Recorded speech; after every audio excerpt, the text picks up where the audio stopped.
about? What do you want me to talk about? What do you want me to talk about? And he did not solidify this until I made a post on Facebook on Friday, and then until I came to church on Sunday. And I want to talk about tonight pain for a little bit. We're all familiar with pain.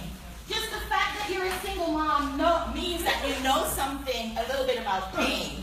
You know mostly the mental and emotional suffering and torment that we have had to go through because none of us planned to have a child and be carrying that child or nurturing that child or bringing that child up by ourselves.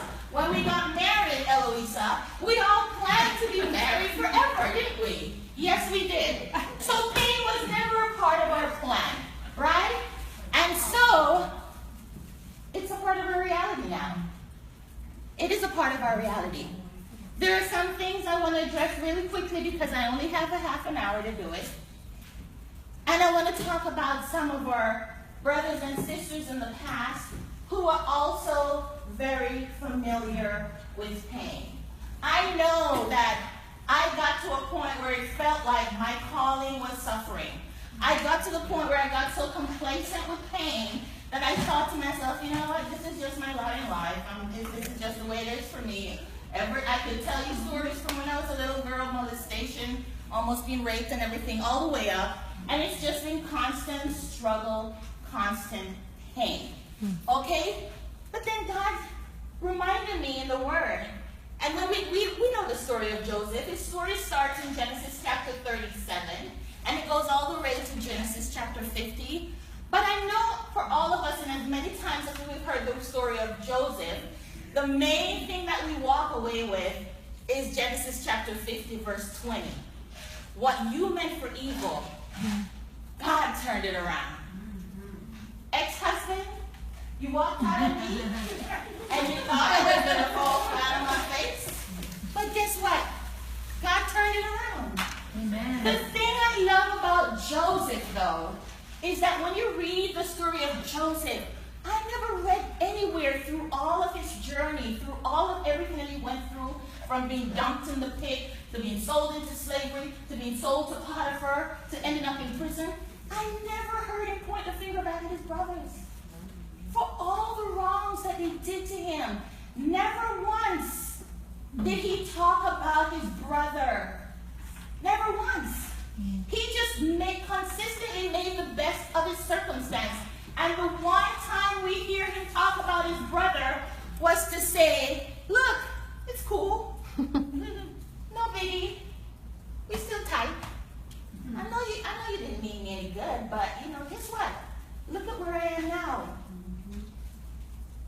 What could his brothers say to them? What can we say to Joseph today? We can look to Joseph right now as he's taught us how to be consistent in God, how to be consistent in doing good. We can actually look back at Brother Joseph now and say, listen, thank you for your pain. Because of your pain, I could read your story and say, you know what? If he could do that, certainly I could do that too. That is one of my heroes of the faith, Brother Joseph. Yeah. Because many times we're tossed into the pit. Every single day. It's just a part of life. There are people going to toss you into the pit all the time. Toss me into the pit. Yeah. But we have to look back and think, Brother Joseph, you did it. I can do it too. Two actually, I've never heard anybody speak about these women. Exodus 1, verse 15 through 21. But these two ladies, Shiphrah and Puah, and I don't know if I'm pronouncing them correctly, these ladies were midwives back in the day when the children of Israel were captive in Egypt. These were the women that assisted the Israelite women in giving birth to their children. Their job, their task was to help with childbirth. Okay? Now, picture it. Egypt. The children of Israel are multiplying. Pharaoh doesn't like that. Pharaoh's not happy with that because Joseph is long gone And it's like, these people are getting too plentiful for my good. We need to kind of put some control on this. Shiphrah and Puah, who were the two main midwives, were called into Pharaoh's office. Have you ever been called into the office? They were called into Pharaoh's office. And Pharaoh said, look, you guys are in the midst of all this childbirth. We need you to do something.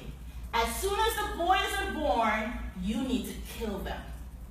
You need to kill every boy child that's born to an Israelite woman, because we need to get this population under control.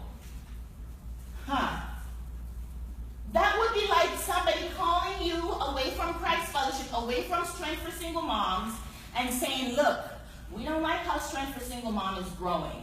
We need you to do something about it. Go in and sabotage. Go in and plant seeds of, plant bad seeds. So people start talking about each other. So people start not liking each other. You go in and do that. That's your job.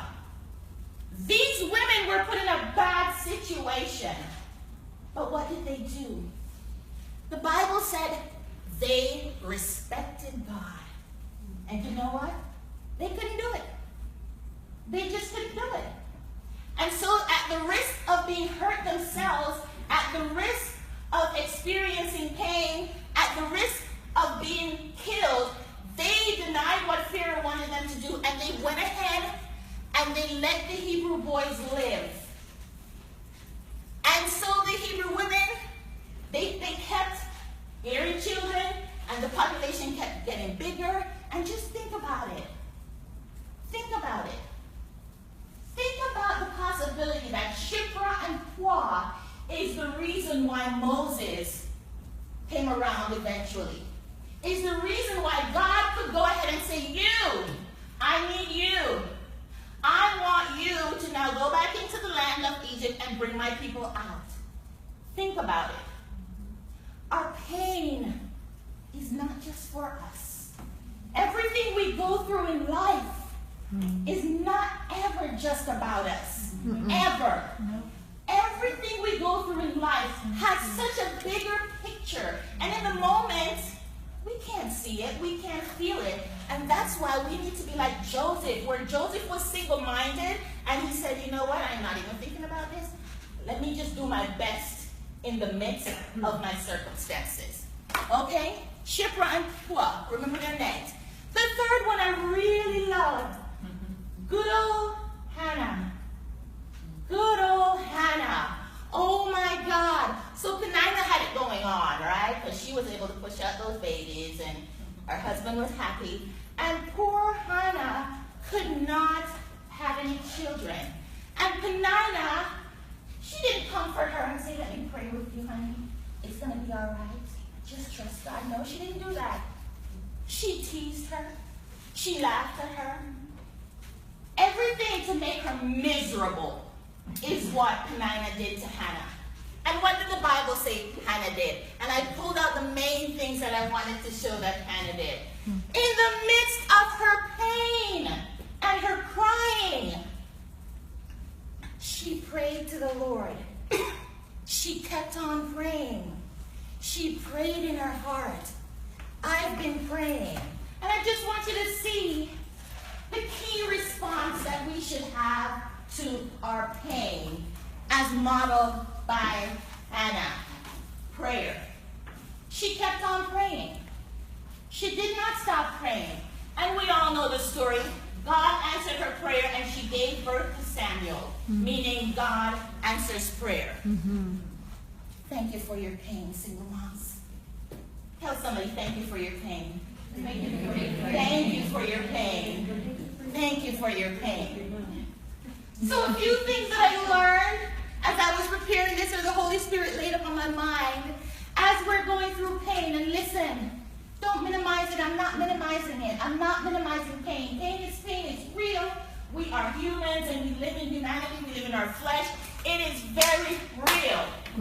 However, as children of God, we are equipped to deal with it. We're equipped. We are equipped. And the Bible says in Hebrews 12:1, and I just sum it up by saying, free yourself up. we are surrounded by a great cloud of witness. That means, guess what? You're not the first, and you won't be the last. I was not the first to be dumped by my husband when I was pregnant with our second child, while the one was 1 year old. I was not the first, and I will not. In fact, he did it to his second wife. Not going there. I was not the first. Okay? I was not the first to be lied on my job. I was not the first, and I will not be the last. Whatever we are going through today, we are not the first, and we will not be the last. So everybody just kind of shake. Do a little shake. Shake, shake, shake. Come on, do the shake. And free yourself up. Free yourself up. Because the Bible says, exactly, shake it up. The Bible says, lay it aside. God is not saying I'm going to take it off you. He says, lay it aside. That is an imperative. It means we have to do it. It means I have to be intentional about laying it aside. I have to purposely lay it aside. I don't care how heavy it comes on me. I have got to decide I am going to lay it aside. Yeah. And then I need to get up and get back in the race. Get up and get back in the race. Yeah, girl. Let me tell you something. It will knock me and shake me. And I said, give me 2 seconds. Just give me 2 seconds. Give me 2 seconds. All right, have your way. 2 seconds. All right, I'm good. I'm back. Because I've been going through it for so long. I have a little bit of experience now. The situation's not fixed.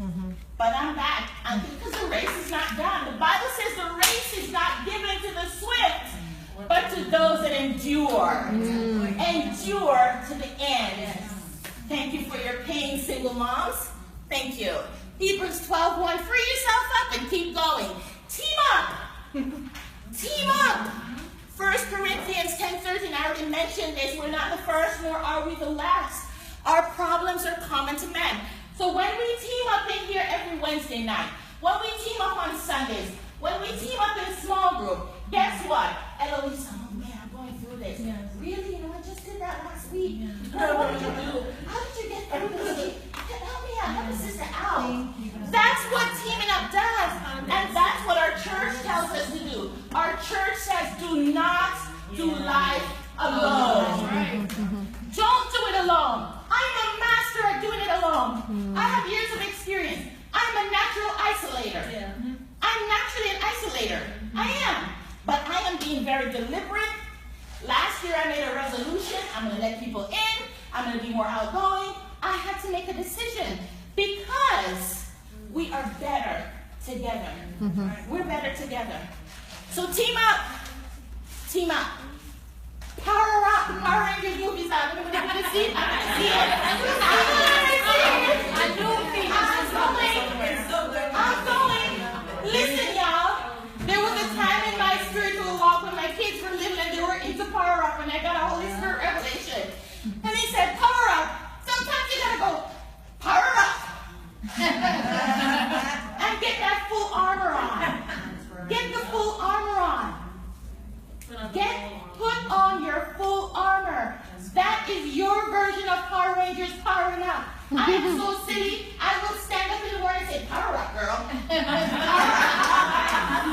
Spirit of righteousness. Helmet of salvation. Helmet of salvation.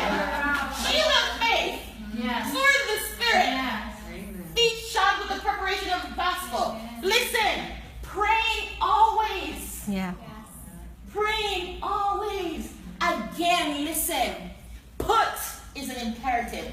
God did not say, come on, honey, let me dress you. Put your hand through the sleeve. Come on, baby. He's not going to dress us. No.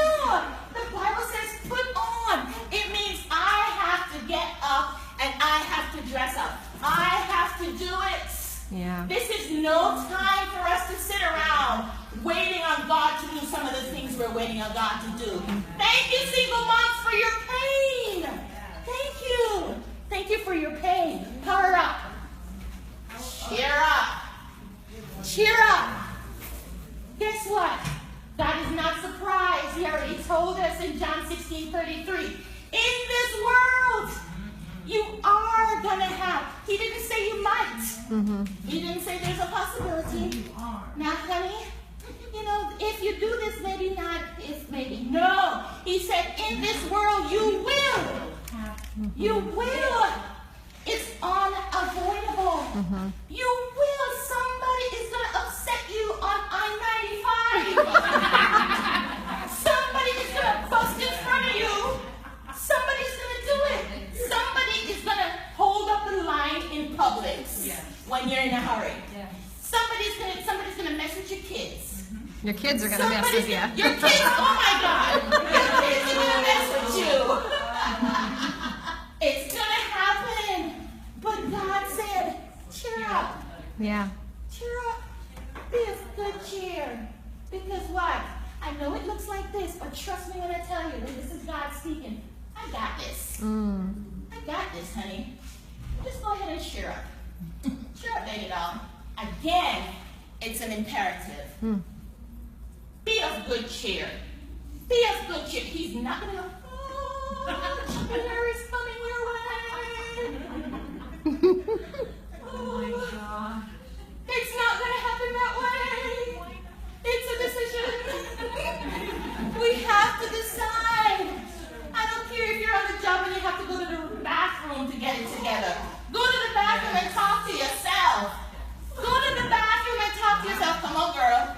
You know this is not them. This is not flesh and blood. This is principalities and power, evil and wickedness in high places. That was me today. How you doing? Oh, blessed and highly favored. Yeah, man. All right. Confuse the devil. Confuse the devil. That's what he said. I didn't make it up. I promise. It's in John 16:33. Cheer up. Cheer up. I'm almost done. Cheer up. I guess he wants me to stay there for a little bit. Holy Spirit. Now I was done. I thought I was done. And the Holy Spirit said, you know what? You forgot something. You forgot one. You forgot. Are you ready for this? Are you ready for this? Yes. All right. Thank you for your pain. Single moms. Turn to somebody and say, thank you for your pain. Thank you for your pain. Thank you for your pain. Shut up.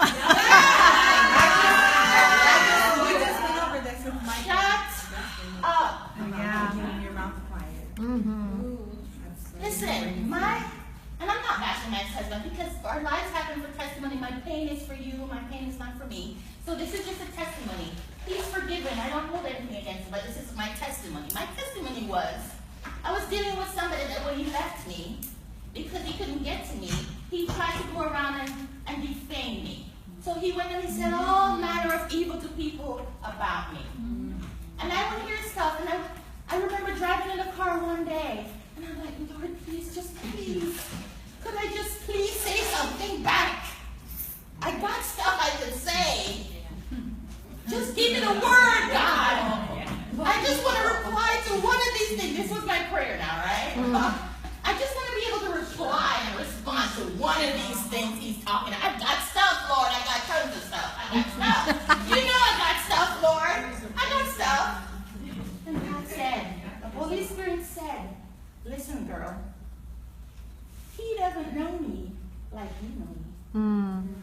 And to whom much is given, much is required. So I'm going to hold you at a higher level of accountability than I'm going to hold this person to. Some of the people we're fighting with, they don't know God like we're supposed to know God. They don't know God. They don't know God. They don't know when you engage. When you engage and you try to defend yourself, God's not looking at them. He's looking at you. He's looking at you and me. And I like to say he's doing an SNDH. Listen. If God had a Facebook page, every time he looked at me, his comments on my things would be SNDH.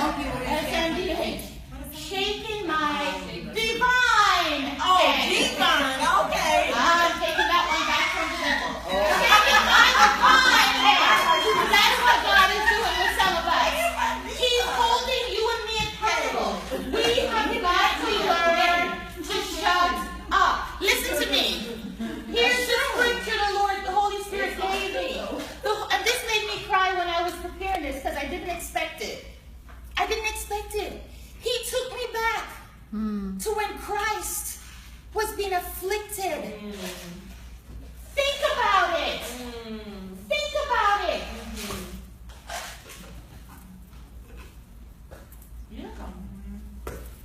And he's dragging the cross. We watched the movie back. Yes. Yeah. You're right. His flesh, because those whips had the pale things, and his flesh is tearing at piece. He was afflicted, bruised for our transgressions. For our iniquities, yeah. Say it for me, thank you. That's it, girl. The Bible says, he opened not his mouth. The Prince of Peace, the Son of God, all power in his hands. But yet he shut up. He opened not his mouth. He was led as a lamb to slaughter, and as a sheep before its shearers is silent. So he opened not his mouth.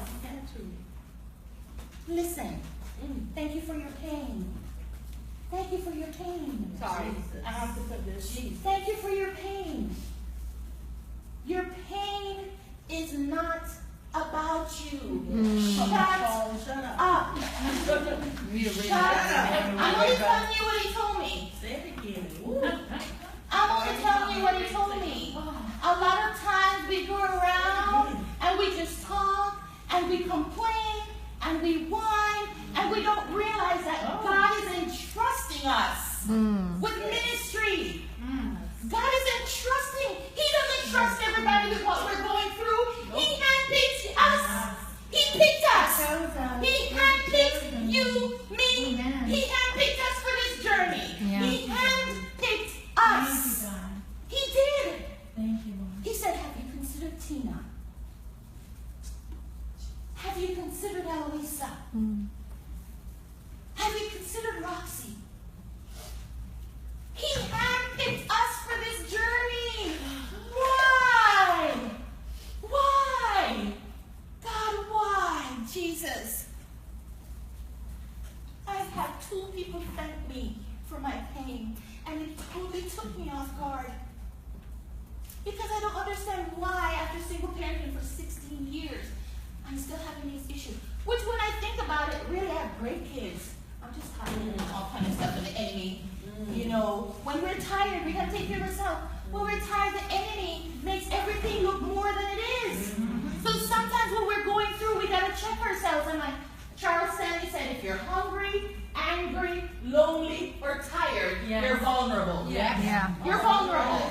It's cause. If you're hungry, angry, lonely, and tired, you are vulnerable. So the itty-bitty things suddenly become mountains.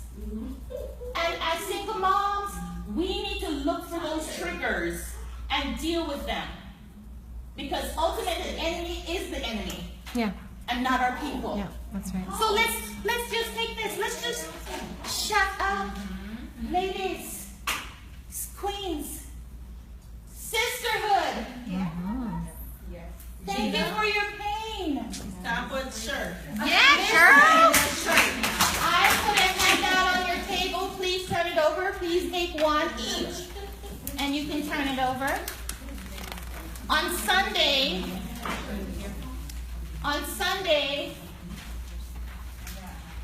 you all know I do the prayer ministry and I pray at the altar.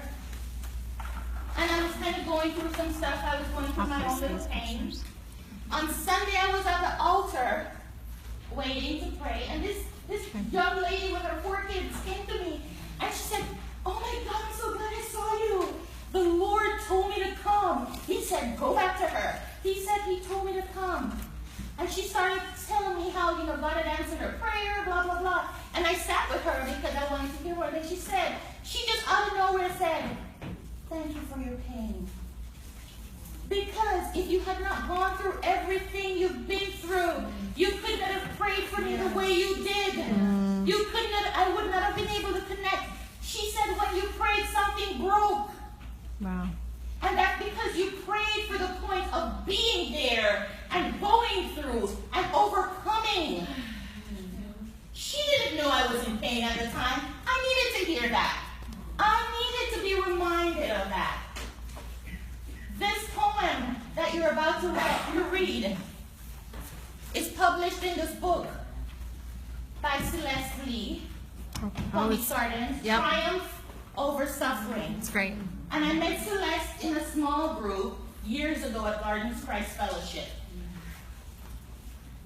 I met her when I was broke, unemployed, surviving off $300 every 2 weeks of child support. And I shared with her some things, including the fact that at the time I was tithing off my child support, even though I was living on credit cards at the time with my 2 young kids. But I also shared with her that I had been suicidal because I suffered for many, many, many, many years with self-hatred. I could not stand myself because I grew up in a household where I was criticized every step of the way. So I just hated myself. It hasn't been that long that the Lord delivered me using Psalm 139 when He made me aware that He knows me intimately and that everything there is to know about me. I was like, I'm like an idiot when it comes to God. I'm sorry. I'm like an idiot because there's some things He says where I'm like, really? Oh my God, really? That's how I did because I'm like, really? You know that about me? You know that? You were there? Really? That's how I am with Him. But I shared a poem that I wrote, and what you're reading is my poem, and what the Lord said to me. And if somebody could read that for me, that would be awesome. Please. I used to wish to die. I often wish to die and depart this miserable life. But death is not the answer for what of your life thereafter. I often wish to die, so pass Him, who am I.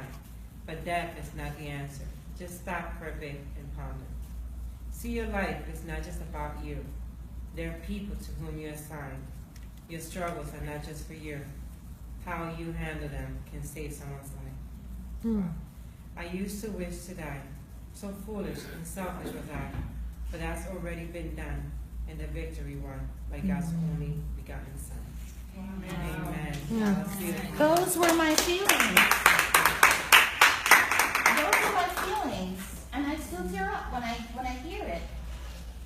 Because that was how I used to feel until the Holy Spirit said, all of the second lines in those verses was like the Lord conversing with me, and then it finally dawned on me. It's selfish.